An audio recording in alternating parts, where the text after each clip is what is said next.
Hai everyone, kali ini saya Dave Hendrik menyambut teman-teman di restoran baru karena kita ingin menyambut tamu istimewa kita dengan spirit yang baru. Bastian Jakarta di East Mall Grand Indonesia sudah ada di wishlist kita untuk kita sambangi dan akhirnya hari ini Brunch with Dave bisa hadir di Bastian. Bastian sudah melengkapi perjumpaan kali ini dengan menu-menu andalan mereka. Ada Bastian Burger, ada pistachio pesto mafaldin, ada paella squid ink. Aduh, aku penasaran banget sama paella squid ink ini. Terus ada watermelon burrata, and coming ada 4 cheese pizza. Semua lengkap untuk menyambut kehadiran tamu kita. Ivy Alisa! Besti! Lapar nggak? Lapar lumayan. Kita ngobrol sambil makan ya, sayang. Oke. Please dig in. So, just start anywhere you want. Kamu mau mulai dari mana? Kita family style aja biar bisa icip Iya, semuanya. betul. Yes. Oke. Nah, seperti yang teman-teman ketahui, Ivy ini adalah seorang singer-songwriter. Ya toh? Nah, backstory sedikit. Aku mengenal sosok Ivy ketika aku masih menjadi juri di acara Idola Cilik. Tahun 2008. Itu 2008 ya? Iya nggak sih? Aduh, astaga Ivy. Dan waktu itu kamu usianya? 11? Kelas 5 SD deh aku waktu itu. Astaga, berarti Ivy ini adalah angkatannya Sylvia Aziza. Iya, Angel Peters. Peters. Betul. Apa sih yang paling kamu dapatkan dari pengalaman kamu ikut serta di acara itu, Ivy?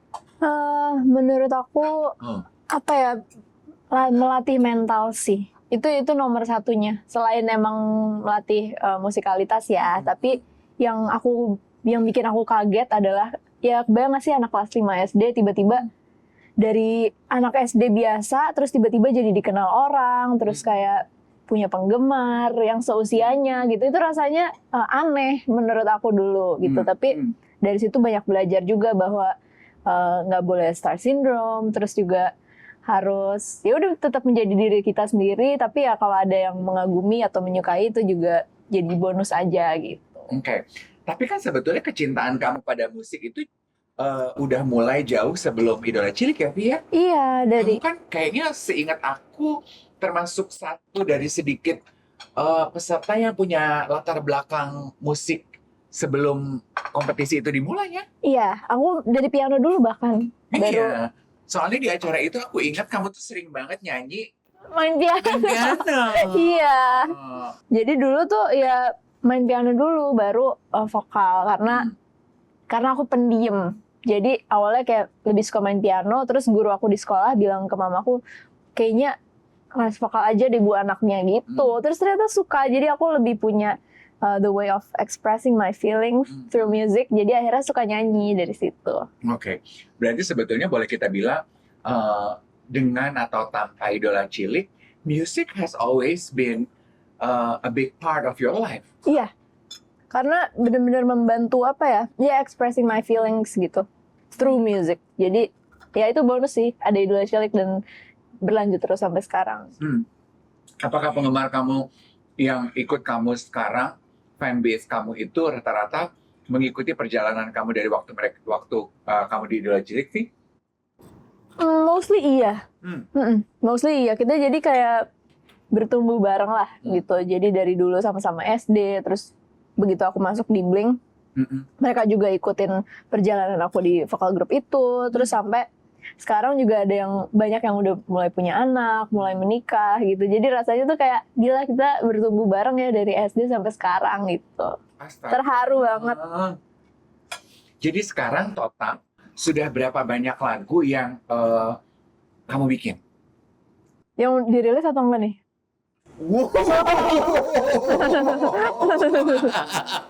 Oke, total deh ya, baik yang dirilis maupun enggak. Wow. Do you remember? No. Aduh. Tapi kalau yang dirilis tuh yang solo project aku baru 2 album. Ada yang album kolaborasi juga. Jadi total mungkin punya 3 album. Sama yang lama-lama sebenarnya banyak sih. yang dari Dolce kan juga itu berbentuk album juga, yang kayak kompilasi gitu-gitu banyak. Blink juga mungkin termasuk. Tapi kalau yang aku songwriting sendiri di rumah, songbank aku banyak banget. Cuman masalahnya dirilis atau enggak itu. Pertimbangan kamu untuk tidak merilis karya yang sudah kamu buat tuh apa kalau gitu?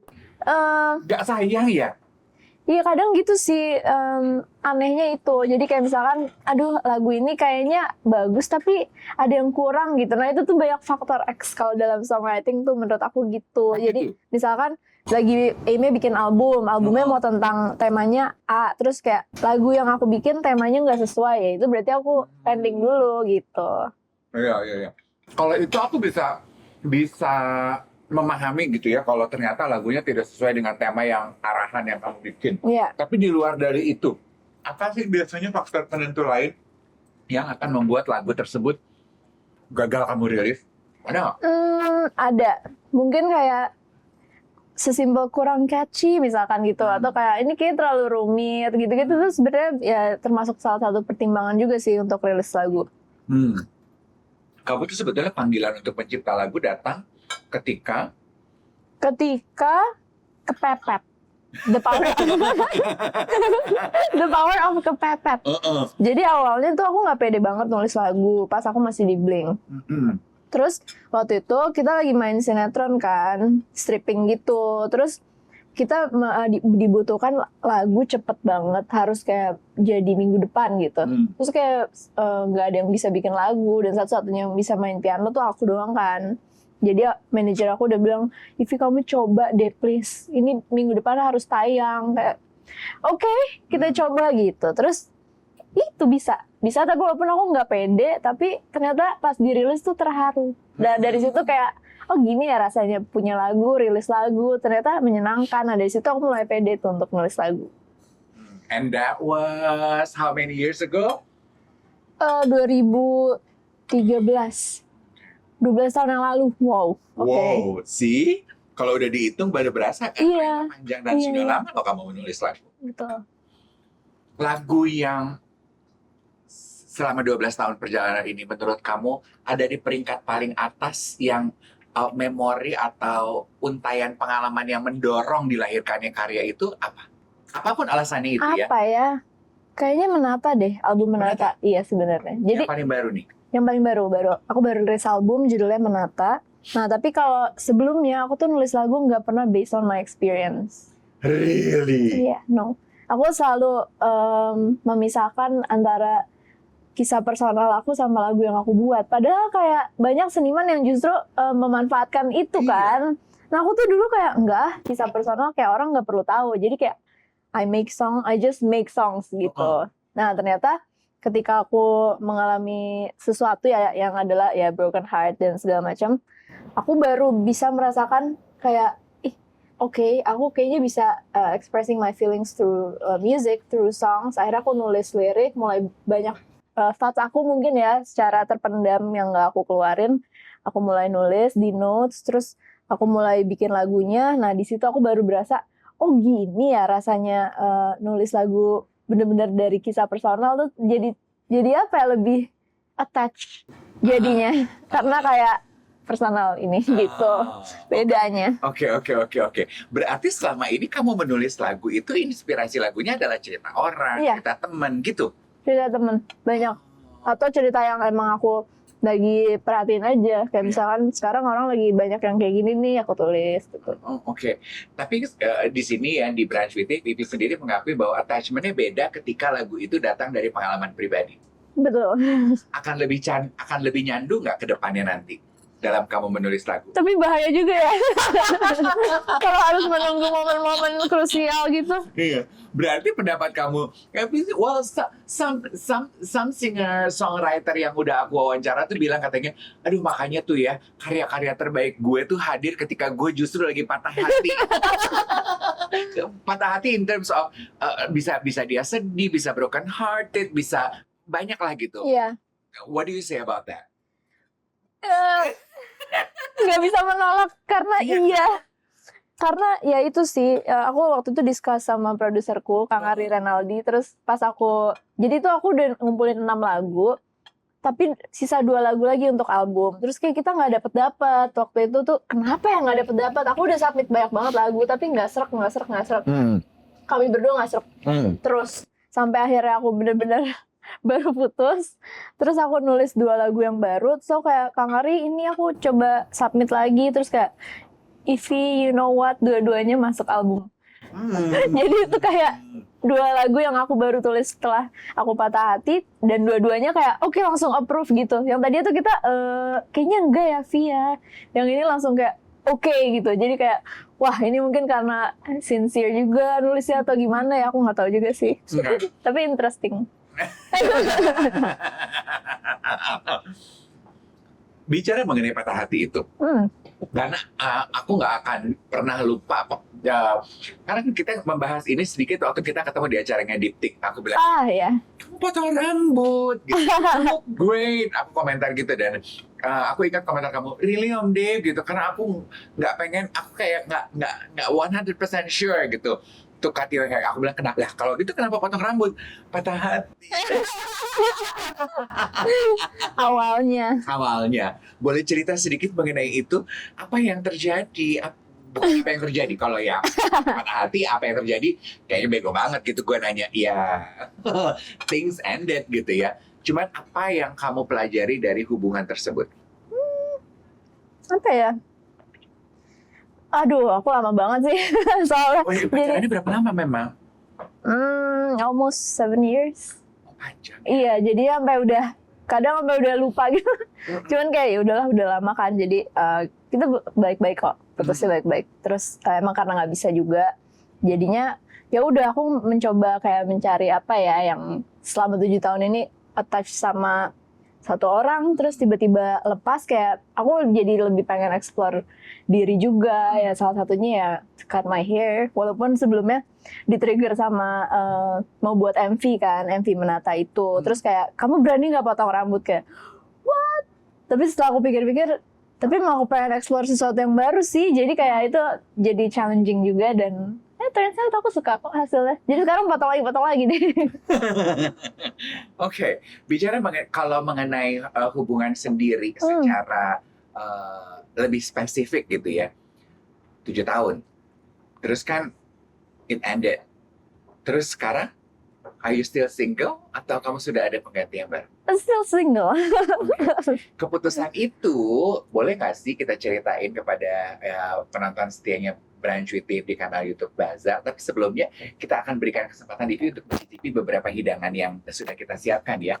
Sekilas ya, kalau kita melihat perjalanan keseharian Devi di sosial medianya, hidup kamu tuh terlihat sangat serene gitu. Oh ya? Kamu olahraga pagi, menikmati udara lepas, bercocok tanam, berkebun di alam, very estetik gitu. Slow living? Aku suka sih. Itu how I charge my baterai. Mahal. Iya. Jadi kalau aku udah merasa burn out, aku pasti cari alam, air, rumput, ya pokoknya alam lah gitu. Dari dulu kamu memang cara nge-charge dirinya seperti itu, atau you have just recently discovered that? Recently discovered. Oh iya? Per tahun lalu kayaknya. Jadi sebenarnya aku udah suka alam tuh udah lama, tapi benar-benar aku cari alam itu kayak 1 tahun belakangan inilah gitu. Mulai, karena mungkin bingung kan, kayak sendiri dan segala macam. Dan aku nggak mau, apa ya, kalau in a relationship tuh takut terlalu cepat. Waktu itu tuh gitu, jadinya kayak udah mau discover myself. Jadi aku banyak jalan-jalan sendiri, padahal itu solo travel sangat bukan Ivy. Kayak jalan-jalan sendiri, makan sendiri itu sangat bukan aku. Tapi aku jadi bisa gitu, jadi biasa. Would you say bahwa ketika kamu putus, justru kamu jadi jauh lebih mengenal diri kamu sendiri? Ya, dan jadi lebih berani juga.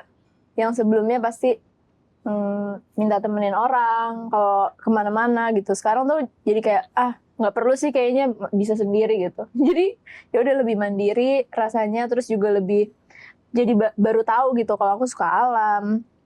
Aku kalau lagi burn out carinya pasti alam gitu. Kayaknya suka sesuatu yang serene itu benar. Oke. Kalau gitu apa mungkin nasihat yang kamu bisa bagi ke kan kamu fanbase kamu nih kuat banget ya Vi ya. Amin. Iya kan, dan boleh dibilang bahwa kamu tuh dianggap sebagai kakak gitu. Jangan sampai buat perempuan di luar sana gitu.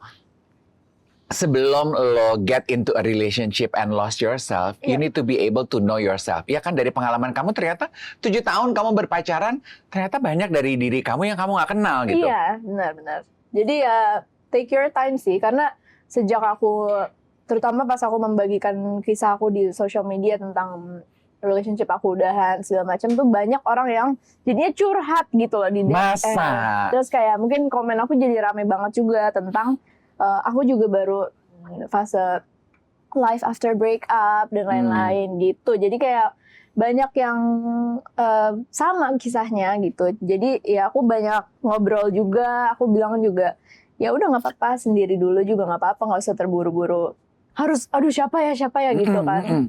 Aku tuh awalnya gitu kayak langsung cari aja kali ya siapa ya yang terdekat ya, cuman kayak nggak, nanti kayak jadi nggak belajar juga gitu. How would you describe your life after breakup? After breakup, freedom.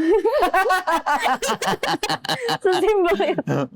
Freedom tuh as in apa ya, jadi kayak keluarga inti aku juga mendukung juga untuk aku explore myself. Terus teman-teman terdekat aku juga udah Vi nggak apa-apa, cari aja apa yang sebelumnya mungkin belum pernah explore gitu. Jadi aku banyak explore new things. Oke.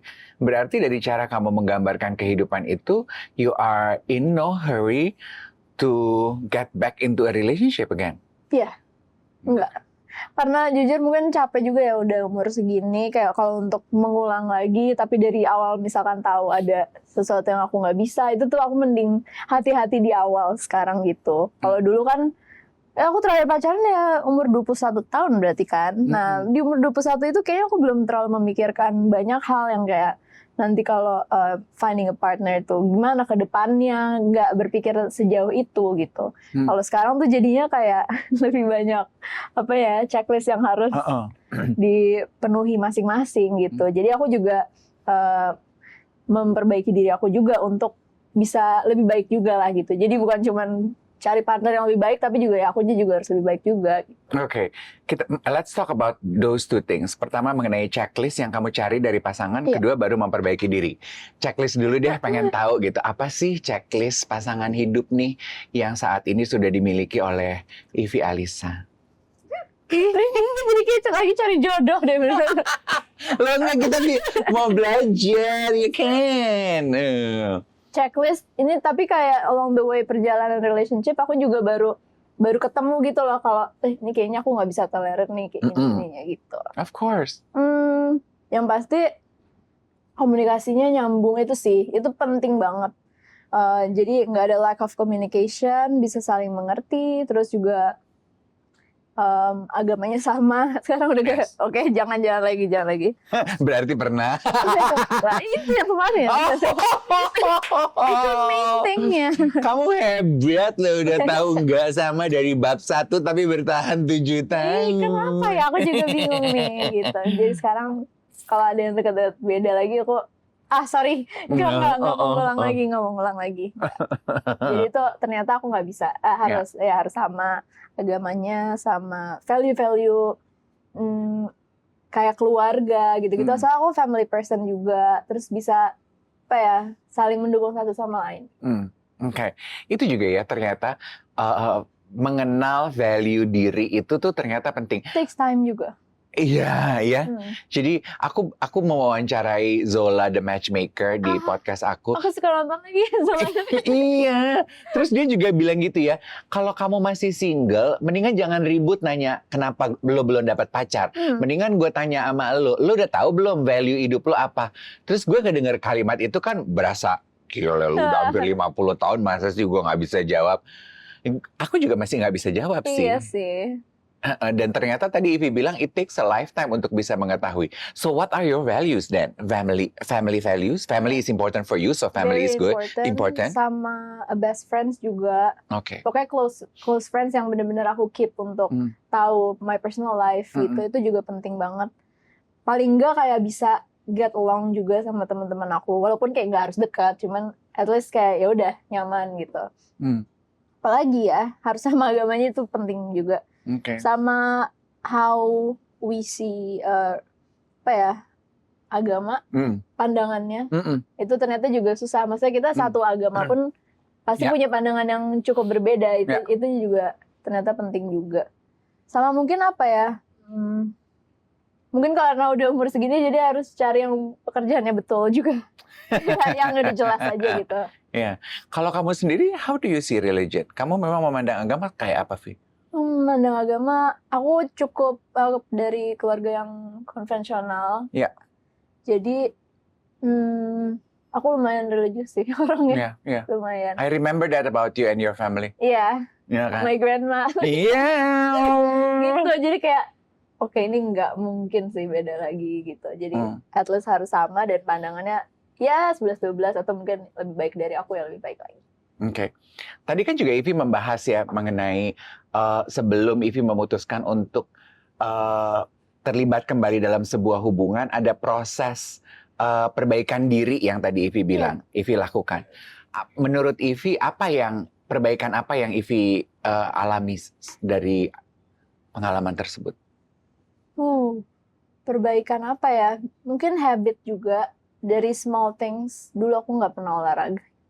Sekarang aku, iya aku baru setahun belakangan ini aku mulai olahraga dan kayak baru merasakan apa ya, oh gini ya enaknya olahraga gitu. Dulu tuh pasti kayak olahraga benci banget, harus gitu. Kalau sekarang jadi seminggu tuh udah pasti ada olahraga gitu. Itu salah satunya, itu dari habit. Karena itu ngaruh juga ke mood kita sehari-hari itu jadi lebih baik rasanya, lebih positif lah gitu.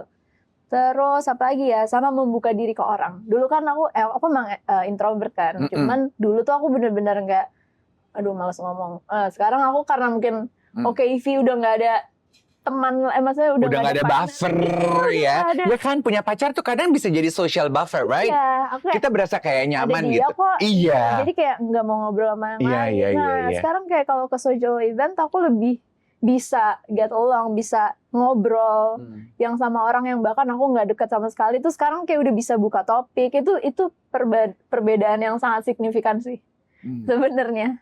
Tapi ya proud sih akhirnya bisa kayak membuka diri lagi untuk kenalan sama orang baru juga gitu. Pizza?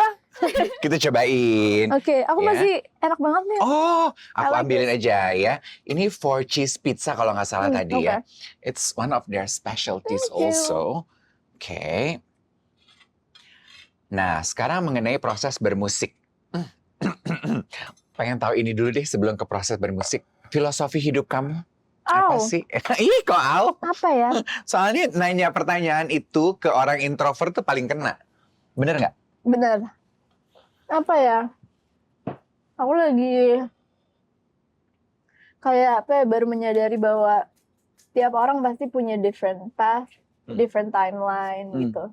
Jadi banyak yang kayak, sih kok umur segini belum kayak ngebet nikah gitu-gitu. Aku tuh lumayan santai kan. Tapi yang santaian juga Ivy, tolong ingat. Itu.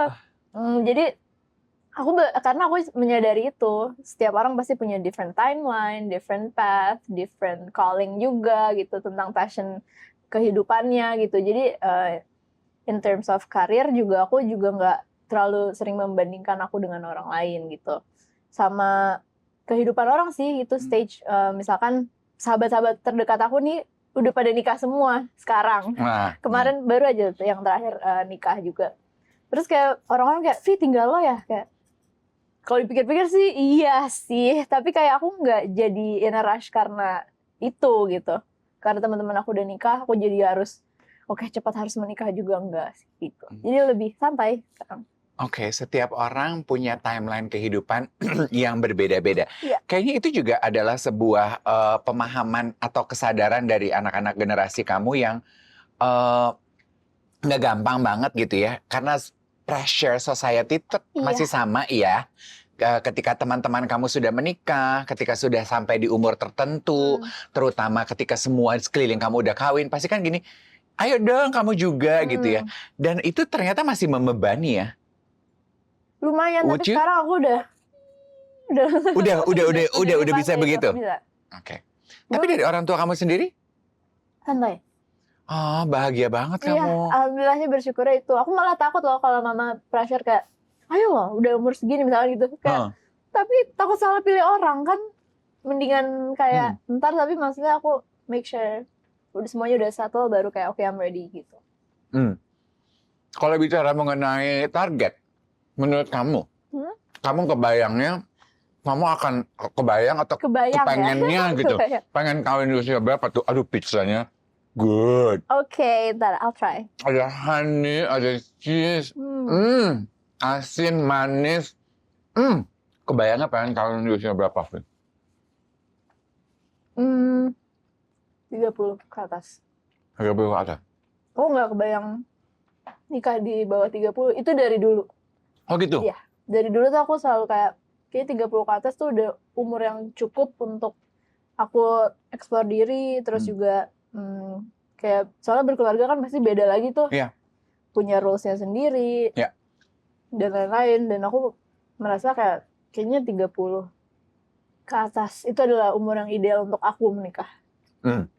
30 ke atas. Abis ini kita akan ngintip ke rencana sebelum nyampe 30, apalagi sih bucket list yang ada dalam kehidupan Ivy Alisa. Oke? Kita akan kasih waktu untuk dia menikmati Pizzanya. pizzanya. We'll be back. Aduh, makanannya enak-enak sekali, Bastian enak ini ya. Ya. Kamu menu brunch favorit kamu tuh yang seperti apa sih? Kalau boleh pilih apapun. I like simple food. Jadi aku suka waffle.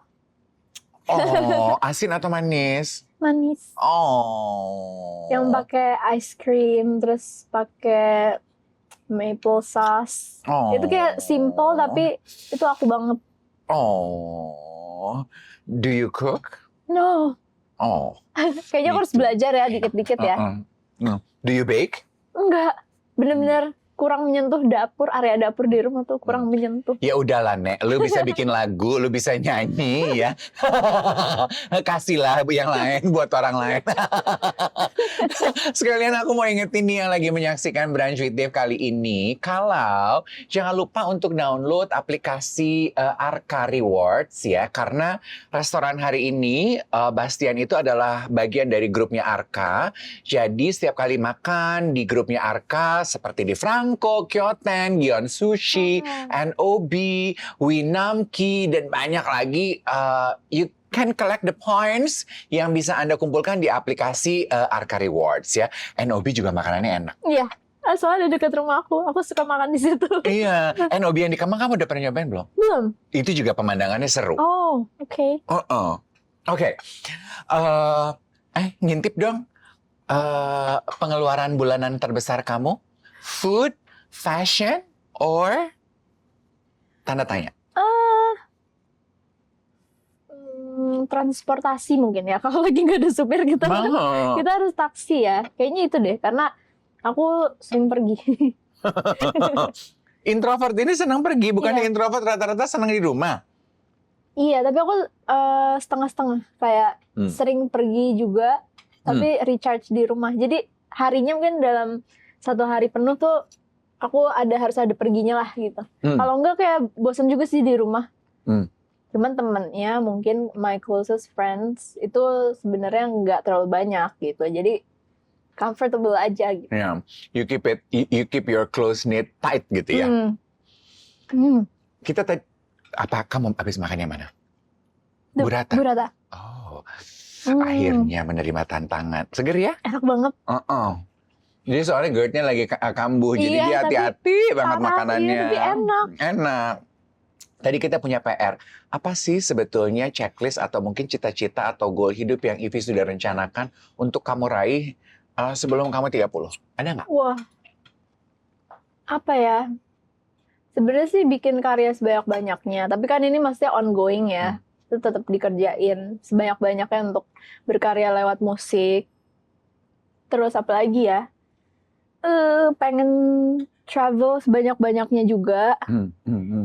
Karena pasti beda ya traveling nanti kalau misalkan udah berkeluarga sama masih single gini.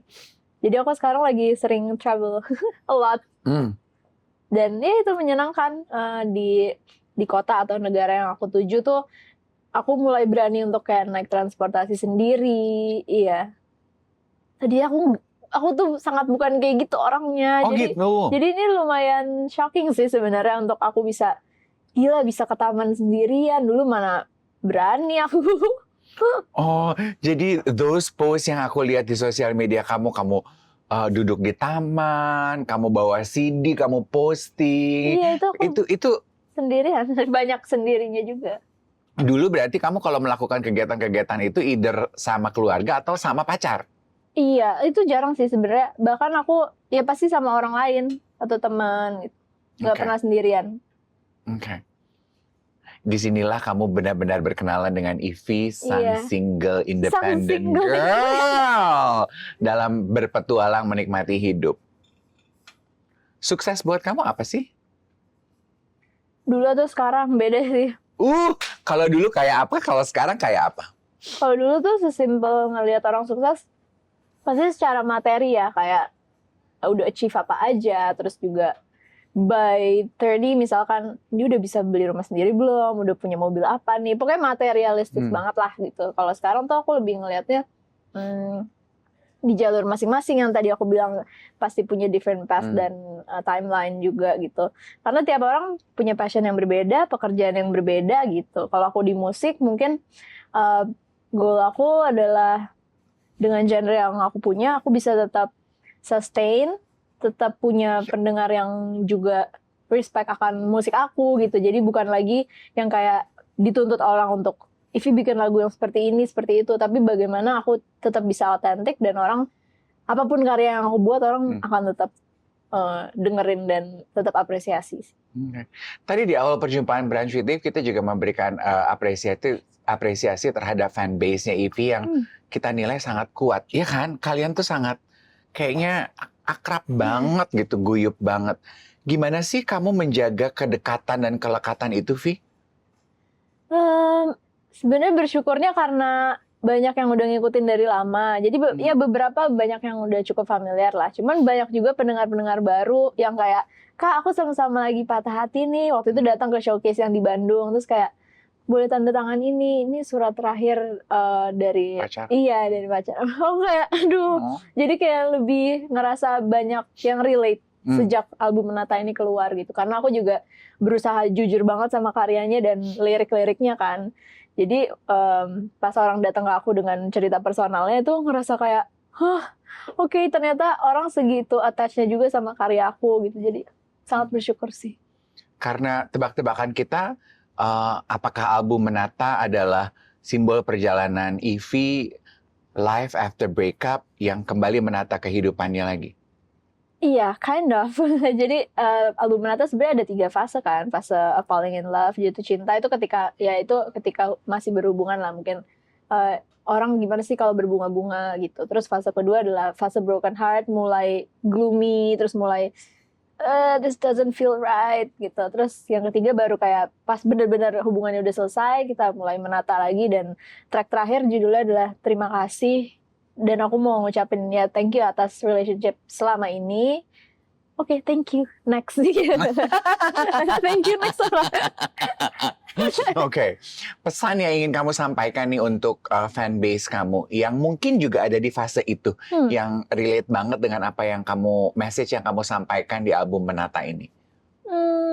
Take your time, explore diri sebanyak-banyaknya, dan ya explore diri sih udah paling bener, karena kita nggak pernah tahu ternyata kita punya bakat apa lagi, atau kayak sesuatu yang kita bisa explore lagi, atau mungkin dari hobi-hobi baru itu kita bisa kenal orang baru lagi yang nanti akan menjadi jodoh kamu di depan. Jadi membuka diri.